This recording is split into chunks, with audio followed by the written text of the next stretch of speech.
नमस्कार दोस्तों, स्वागत है आपका हमारे चैनल एबीएम नर्सिंग में। तो आज का हमारा टॉपिक है nursing care plan for hepatitis. तो चलिए शुरू करते हैं। सबसे पहले हम नर्सिंग केयर प्लान का जो फॉर्मेट है वो देखते हैं।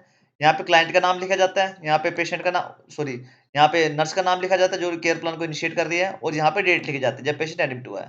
तो इस टाइप का आपका नर्सिंग केयर प्लान दिखता है। ये एम्प्टी है अभी, ठीक है। असेसमेंट होती है इसमें, जहाँ पे सब्जेक्टिव और ऑब्जेक्टिव डेटा लिखे जाते हैं। डायग्नोस होता है, गोल्स होते हैं जिसमें शॉर्ट टर्म और लॉन्ग टर्म गोल्स लिखे जाते हैं। इंटरवेंशन लिखे जाते हैं, रैशनल और इवैल्यूएशन लिखी जाती है। अब हम क्या करेंगे, इसको असेसमेंट वगैरह को, जो डायग्नोस वगैरह, इनको अलग-अलग क्या करेंगे, डिस्कस करेंगे। लास्ट में क्या करेंगे, सारे डेटा को इस टेबल में पुट कर देंगे, तो आपका नर्सिंग केयर प्लान बनके तैयार हो जाएगा। इसमें यहाँ पे हमने एक हाइपोथेटिकल डेटा लिया है पेशेंट का, ठीक है। यहाँ पे आप जब असाइनमेंट सबमिट कराओगे तो आइडेंटिफिकेशन डेटा भी लिख सकते हो, इसको पेशेंट प्रोफाइल भी लिख सकते हो। इसमें क्या-क्या आता है, नेम आता है, एज आती है, जेंडर आता है, ऑक्यूपेशन आता है, ठीक है। Address, marital status, patient married है, नहीं मैरिड है। एडमिशन डेट, जब पेशेंट एडमिट हुआ है, नहीं हुआ है, ठीक है। डायग्नोसिस आते हैं कि हेपेटाइटिस बी आ रहा है पेशेंट को, और क्या है, मेडिकल हिस्ट्री लिखते हैं, एलर्जी लिखते हैं, यहाँ पे कोई है या नहीं है, वेट लिखते हैं, और हाइट हाइट लिखते हैं पेशेंट की। तो इस टाइप के क्या लिखता है, आपका आइडेंटिफिकेशन डेटा लिखता है। आप फैमिली स्ट्रक्चर या फैमिली जो ट्री आता है वो भी बना सकते हो इसमें, ठीक है। बस नर्सिंग केयर प्लान में मेन चीज़ असेसमेंट से स्टार्ट होती है, ठीक है। जो टेबल होता है वही होता है नर्सिंग केयर प्लान। तो सबसे पहले इसमें कॉलम कौन सा आता है, असेसमेंट का। असेसमेंट में 2 डेटा आते हैं, सब्जेक्टिव और ऑब्जेक्टिव डेटा। सब्जेक्टिव डेटा कौन से होते हैं, जो पेशेंट खुद बताता है कि वो क्या फ़ील कर रहा है। तो यहाँ पे पेशेंट क्या फ़ील कर रहा है, वो काफ़ी मतलब वीक फ़ील करता है और टायर्ड फ़ील करता है। मतलब काफ़ी कमज़ोरी से आगे उसमें, और थका हुआ सा फ़ील करता है पेशेंट काफ़ी, ठीक है। उसको कोई एपेटाइट नहीं है, मतलब भूख बिल्कुल मर गई है पेशेंट की, और जो उसका यूरिन है वो काफ़ी डार्क कलर का आता है, ठीक है। तो इसमें क्या आता है, उसके बाद आता है हमारा ऑब्जेक्टिव डेटा। ऑब्जेक्टिव डेटा कौन सा होता है, जो नर्स ऑब्ज़र्व करके निकालते हैं, हमारे नर्स की जो ऑब्ज़र्वेशन होती है पेशेंट को देख के, ठीक है। तो क्या रहा, उसको येलोइश डिस्कोलोरेशन हो रहा है उसकी स्किन का, और उसकी आइज़ का, मतलब जॉन्डिस वाले जो लक्षण होते हैं ना, सिम्पटम्स होते हैं, वो आ रहे हैं इसमें। ये हेपेटाइटिस हम जॉन्डिस वाला ही बना रहे हैं, ठीक है। जॉन्डिस वाला जो होता है ना, वो बना रहे हैं हम इसमें, ठीक है। एनलार्ज लीवर आ रहा है उसका, मतलब एग्जामिनेशन किया है ना जब लीवर की, तो वो कह रहा है एनलार्ज आ रहा है, मतलब लीवर बड़ा हुआ आ रहा है। और क्या रहा है, लॉस ऑफ वेट, वेट उसका काफ़ी लूज़ हो गया है, मतलब 3 किलो घट गया उसके पिछले 2 हफ्ते के अंदर। और क्या हुआ, इसके लैब में जो रिपोर्ट आई है, उसके एलिवेटेड लीवर एंजाइम्स आए हैं, जो बिलीरुबिन का लेवल है वो बढ़ाया हुआ है। 1.2 के आसपास से नीचे होना चाहिए, यहाँ पे 3.2 आ रहा है। और क्या, उसका नोज़िया भी, कच्चा जी भी रहता है उसका, और कभी-कभार ओकेजनली उसको क्या होती है, वोमिटिंग भी हो जाती है। तो ये हो गया हमारा असेसमेंट। असेसमेंट के बाद आता है हमारा नेक्स्ट नर्सिंग डायग्नोस। डायग्नोस कैसे बनता है हमारा, नर्सिंग डायग्नोस बनता है जब हम सब्जेक्टिव और ऑब्जेक्टिव डेटा को कंबाइन कर देते हैं ना, तब हमारा बनता है नर्सिंग डायग्नोस। अब इसमें क्या बना है नर्सिंग डायग्नोस में हमारा, कि जो पेशेंट के न्यूट्रिशन है ना, वो क्या हो गया, इम्बैलेंस हो गए हैं। क्योंकि उसको जो भूख ही नहीं लग रही, ठीक है। तो जो बॉडी की रिक्वायरमेंट है ना, और जी कच्चा रहने की वजह से वो पूरी नहीं हो पा रही है, जो बॉडी की रिक्वायरमेंट है। भूख ही नहीं लगेगी, कुछ खाएगा नहीं, जी कच्चा रहेगा तो पेशेंट कुछ खाएगा नहीं। तो उसकी जो न्यूट्रिशन की वैल्यू है ना, वो इम्बैलेंस हो जाएगी। फटीग रहता है, उसको थकावट रहता है, क्योंकि लीवर का डिसफंक्शन हो गया उसका, लीवर कमज़ोर पड़ गया उसका। तो इसमें लीवर पे अटैक होता है ना, तो इसलिए क्या है, उसको फटीग रहता है। Risk of impaired skin integrity हो रहा है, जो उसकी स्किन है उसपे इम्पेयर्ड हो गई हो थोड़ी-सी, ठीक है।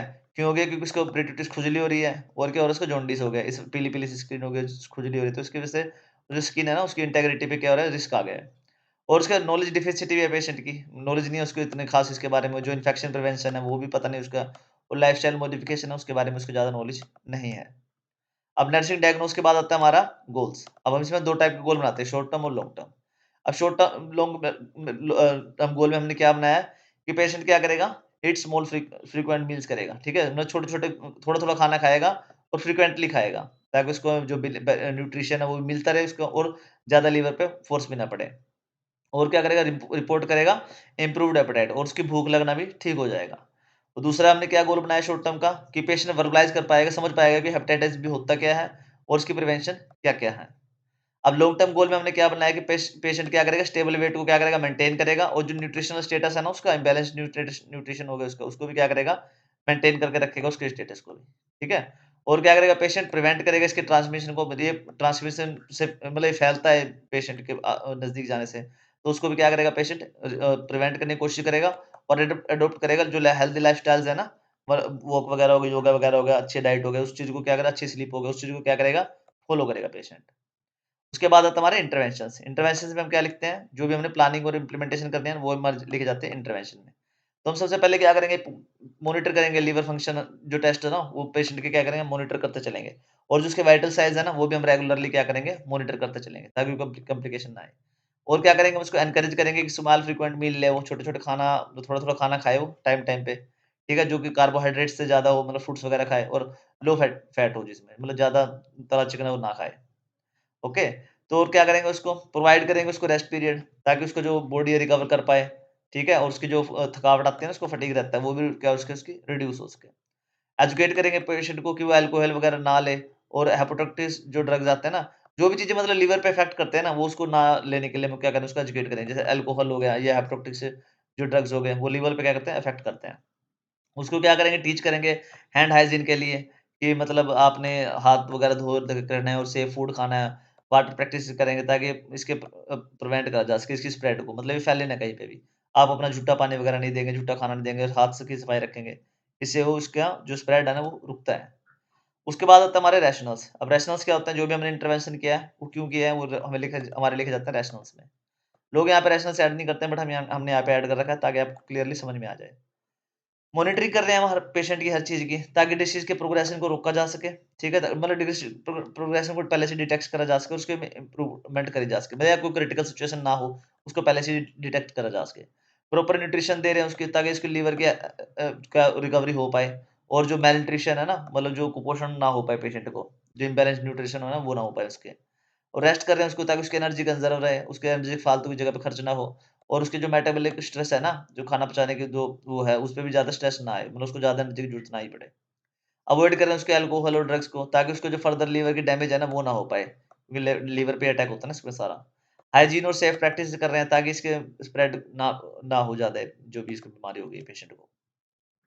अब लास्ट में आता है हमारा इवैल्यूएशन। इवैल्यूएशन में हम क्या लिखते हैं, जो भी हमने अभी तक किया है ना ट्रीटमेंट, उसको क्या रिपोर्ट आई है, क्या उसका रिजल्ट आया है।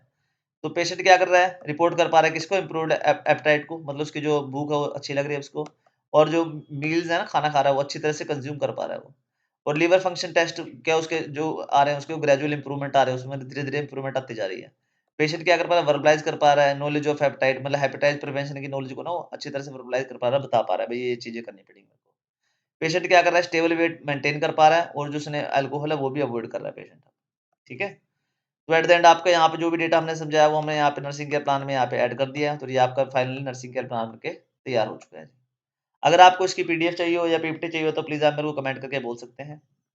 ओके गाइस, तो thanks for watching, please like share and subscribe ABM nursing. अगर आपको टॉपिक में कुछ दिक्कत हो तो यार प्लीज कमेंट करके बताना, और कोई किसी और टॉपिक पे एनसीपी बनवाना हो तो वो प्लीज कमेंट करके आप बोल सकते हैं मुझे।